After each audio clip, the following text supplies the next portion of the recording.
Like what we do? Support the channel by becoming a Patreon member. Link is in the description below. Thank you as always, and please enjoy the story. Going to see Olivia's grandma seems like a good idea. From what Olivia has told me about her grandmother, she knows a lot about the soul bonding business. If anyone can help us, it's her. Olivia is waiting patiently in the other room for me to change out of my ripped clothing. I have the impossible job of tackling the gnarled mess that is her hair. Or, I guess, my hair. Ever since my run-in with those street thugs and my turning into a glorified light bulb earlier today, my hair has been standing on end with all the static left in my body. Stripping down to just my whatnots, I peer into her closet. I have a good idea of what I want to wear, although I know Olivia definitely won't approve. I'm not in the mood to wear anything too girly.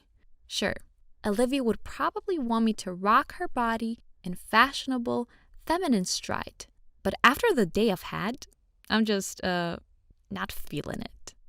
Instead, I'm thinking something a little more comfortable. Remembering where she keeps her yoga pants, neatly rolled up in the bottom of her closet, I pull open the drawer, rummaging through her clothes. Being yoga wear, it's going to be tight on my body, but I'm fine with that. Slim-fitting clothes aren't all that bad. She's made me wear a sports bra before. I honestly kind of liked it. It felt so, silky. Tossing aside Olivia's ruined work uniform, I wriggle my way into my outfit of choice. I stand back to admire myself in the mirror and suddenly realized how shapely the yoga pants made me look.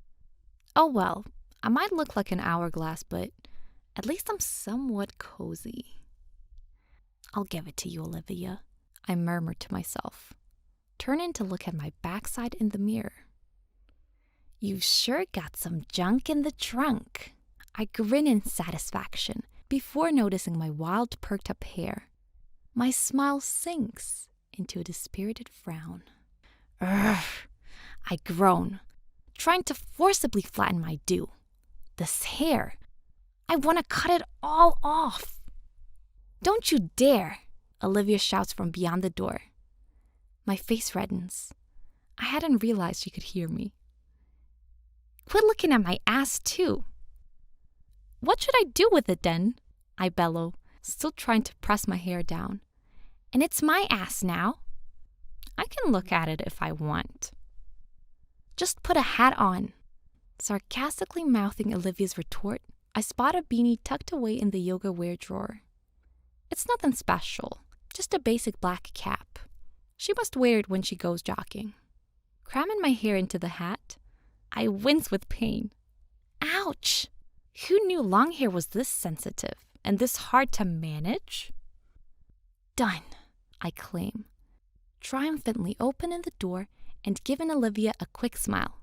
Resting a hand on her hip, she looks me up and down. Are we going for a run? She mocks, pointing a flippant finger at my outfit. Who knows? We might have to. I counter sassily. Apparently, I might be some all-powerful being that's worth money to someone. Raising both her eyebrows, she gives me a considerate look. Yeah, she admits, grabbing her keys from the side. I guess that's true. Olivia struts across the room and opens the door. I follow uncertainly, like a lost puppy. Let's just head straight to my grandma's, Olivia suggests, throwing me a look of pure determination. I doubt she'd be fazed by us being stuck in each other's bodies. She'll know just what to do. Great, I say gladly. She can get me out of this body before I start getting all soppy and girly. What do you mean start? Olivia laughs, playfully shoving me in the shoulder. Bah, I clumsily respond, not having anything witty to say in response. Soon after, we leave the building and take the subway. It's the quickest way across town to get to her grandmother's house. As we stand in the middle of the crowded train car, I can't help but feel that we are being followed. I think Olivia was feeling a little nervous too, but she just laughs my worries off. Maybe she's in a little bit of denial herself. She tells me that I have to get used to men staring at me all the time. As much as I recognize that fact, it doesn't feel like I'm attracting any positive attraction. I can't shake the feeling that we're being trailed by someone with far more malicious intentions. Exiting the subway and walking down the block towards her grandmother's house, I keep tossing glances over my shoulder, expecting to see someone creeping up behind. I did catch a few men checking me out, but there was nobody suspicious. Arriving at Olivia's grandparents' place, she places me front and center, knocking politely on the door. With a squeal, the door opens. Olivia's grandma stands readily on the threshold. She's not like my grandmother, that's for sure. She looks like she should be reading people's palms or something. "Oh my," she mutters, welcoming us both with a frown. "Olivia, why must you torment this poor boy?" Me and Olivia give each other a sideways glance, laughing nervously. "Hello, Simon," she greets, looking directly at me with a good-natured smile. "You're looking a little thin. Have you been feeding my granddaughter's body properly?" After giving me a stern look, she stands aside and waves us in. "See?" Olivia whispers, pushing past me to go inside. "Told you she's good." Before I follow Olivia in, I cast one last furtive scan up and down the street. No matter how hard I try to shoulder my anxieties, it still feels like somebody's tailing us. Stepping into the house, I gratefully close the door behind me. "You'll never find a good man and raise kids," Olivia's grandma wails, clipping Olivia's ear. "Not when you're always a man yourself." "Gran," Olivia groans, stepping back from her in annoyance. Trust me, even as a guy, I bet I could still find some dude to date. I shoot Olivia an unimpressed look. There's no way she's planning to stay in my body. Not on my watch. "Now, Simon," Olivia's grandmother says, turning to me. "You've gone through quite the change, or at least your soul has." "How can you tell?" Touching me on the shoulder, Olivia's grandmother smiles warmly. "I have my ways, but anyways, you can call me Esther," she explains, then turning to point down the hallway. "We best go talk in private down in the basement." Traveling together, we walk down a narrow staircase just as you from the front of the house. As we make our way into the basement, I curiously glance around the room, noticing all the reading materials strewn about. Bookcase after bookcase plasters all four walls of the room. As I gaze about in awe, Aster takes a seat behind a large regal-looking desk in the middle of the basement. Putting her hands together, she glances up at us both with a dour expression. "Simon is the boy you saved," Aster questions Olivia. "And now you're unable to perform a switchback, correct?" "Yeah," Olivia answers repentantly, looking down at the floor like a naughty child. "Very interesting," Aster mumbles, casting me a suspicious look. "Your soul, Simon, has completely changed. It's as if something's been added, or perhaps something hidden deep has awoken." "Olivia thinks I might be some sort of ancient," I reply, giving her an understanding grin. "He saved us earlier," Olivia pipes up, her voice tinny with excitement. "Two guys attacked us, and Simon used some sort of lighting ability to scare them away."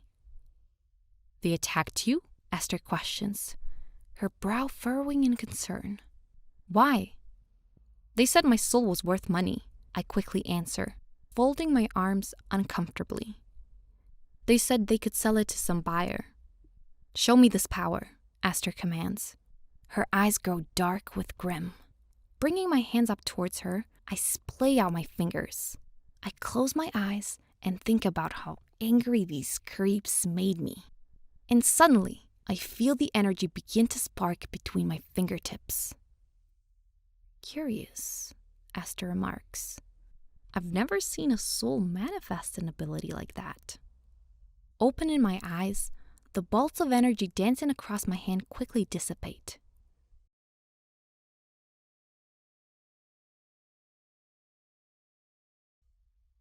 You're not going to like this, Esther continues, looking down at her desk with a shake of her head. But I've been hearing rumors. Someone's rounding up individuals with interesting soul abilities. Opening one of her desk drawers, Esther pulls an old, dusty, leather-bound book out from its depths and places it before us. Have you two heard about the tale of the catcher? She asks, sliding the tome towards Olivia. The catcher? Olivia questions. She reaches curiously for the book. I think so. I remember you telling me something about it. Wasn't there a soul that refused to relinquish its physical shell? That's... Esther begins to speak, but instantly stops as a loud clamoring booms from upstairs. Worriedly looking at Olivia, we hear the front door of the house splinter open. The sound of several people entering the home is clear, their thunderous voices shouting commands. You too, Esther hisses quietly, backing in us closer. I think you've been followed. If I had to guess, I'd say they're after Simon. Scurrying behind her desk, Esther pries a single book from the shelf beside her. Almost magically, the bookcase splits in two, and a small secret passage is revealed. Take this, Esther says, thrusting the old tome from her desk and into Olivia's hands. Head to the old library. Give this to the librarian. They'll know what to do. There's no time to waste. Pushing us both into the passage, I glance back and see the fear shadowing her face. Grandma, Esther cries with concern. The walls of the secret tunnel rumble as the entrance shudders to a close. Once doorway kicks shut, we stand speechless in the dark. I'm scared for her, Olivia sobs. I hear her clawing at the opening, desperately trying to reach her grandmother. Boots creak across the floor as the intruders enter the basement. Gentlemen, Esther anxiously greets them. Where's the girl? A familiarly gruff voice snarls. My eyes grow wide with alarm. It's one of the guys from earlier. They must have followed us here. Now, a more gentle and stately voice commands. That's no way to talk to a woman of such prestige. Standing in the dark, hands cupped to the closed entrance, I sinkingly realize that we should have started running already. Suddenly, the passage is illuminated by the flashlight on Olivia's phone. I could now see the distress and terror on Olivia's face as we continue to listen in. How are you, Esther? The regal voice continues. It's been a while, hasn't it? Who's that? Olivia mouths to me. That girl, the voice says, growing louder. She must be your granddaughter. Where is she now? I'm simply dying to meet her. She isn't here, Esther sternly replies. Go bother someone else, Catcher. Hearing his name, we look at each other with panicked eyes and mouth the man's title. Catcher, he cackles. Please, call me Omnis. Get out of my house, Esther angrily snaps in reply. No, the catcher bellows as the walls of the house begin to shake and creak. You tell me where she is, now. Feeling a savage pressure in my head, my body starts to feel like it weighs double. It's like a black hole has just opened and it's pulling me down. You're of no use to me anymore, the catcher roars, slamming a fist on the desk. I won't hesitate to put you to an end, Esther. Tell me where she is, and maybe I will let you live out the rest of this life. Simon, Olivia please. giving me a tearful look. Please, help her. Clenching my teeth and fists, the passageway lights up with the crackling sparks of electricity shooting across my body. Olivia stands back from me as the bolts arc and touch the solid stone walls of the passageway. Stand back, I shout, holding my arm towards the hidden entrance and splaying my fingers. I feel raw, unbridled electricity surge up inside me. Like a deep rage, it boils to the surface and fills my soul. My eyes wide open, I course the extreme power down my arm and towards the group on the other side of the door. A brilliant light flashes, blazing through the basement with a tremendous thunderclap. The air pressure of the bolt is enough to throw us both to the floor. With no idea if my strike even hit or if I had saved her, debris showers my face as a loud ringing in my ears consumes my thoughts. Managing to turn my head, I see Olivia struggling to move. She's covered in splintered wood and dust. I open my mouth to ask if she's okay, but I can't hear myself speak over the pealing noise in my ears. That's when I see movement in front of us. Feeling that same intense pressure in my skull, I watch a large man approach me. His robes are jet black, his hair is long, and a pasty white.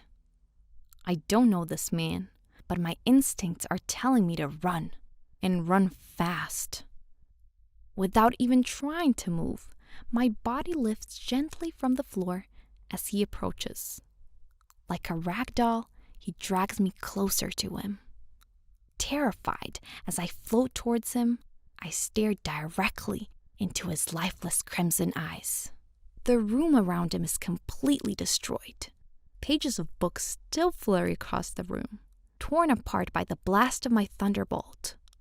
The catcher's thugs are knocked unconscious, strewn around his feet, but he seems completely unharmed.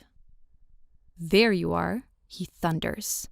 I feel his words resonating deeply in the cavity of my chest, almost like he's directly talking inside me.